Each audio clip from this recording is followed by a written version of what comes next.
মনোহরদীতে ছোট ভাইয়ের হাতে বড় ভাই নিহত। নরসিংদীর মনোহরদীতে জমি সংক্রান্ত বিরোধের জেরে ছোট ভাই বাদল মিয়ার শাবলের আঘাতে বড় ভাই কাজল মিয়ার মৃত্যু হয়েছে। মোহাম্মদ হিমেল মিয়া প্রতিনিধির পাঠানো তথ্য ভিডিও নিয়ে সাদি আরিফিন ভাবনার প্রতিবেদনে দেখুন বিস্তারিত। নরসিংদীর মনোহরদীতে সীমানা বিরোধের জেরে ছোট ভাইয়ের হাতে বড় ভাই নিহত হয়। আজ শুক্রবার 4 এপ্রিল সকালে মনোহরদী উপজেলার চরমান্দালিয়া ইউনিয়নের সাতপাড়া গ্রামে এ ঘটনা ঘটে।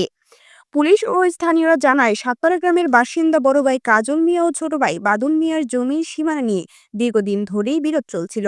আজ সকালে এ নিয়ে দুই ভাইয়ের মধ্যে তর্কাতর্কি হয়। তর্কাতর্কির এক পর্যায়ে বাদল তার বড় ভাই কাজল মিয়াকে শাবল দিয়ে মাথায় আঘাত করে। পরে তাকে গুরুতর আহত অবস্থায় পার্শ্ববর্তী কিশোরগঞ্জের কটিয়াদি স্বাস্থ্য কমপ্লেক্সে নিয়ে গেলে কর্মরত চিকিৎসক তাকে মৃত ঘোষণা করে। খবর পেয়ে পুলিশ ঘটনাস্থল পরিদর্শন করে।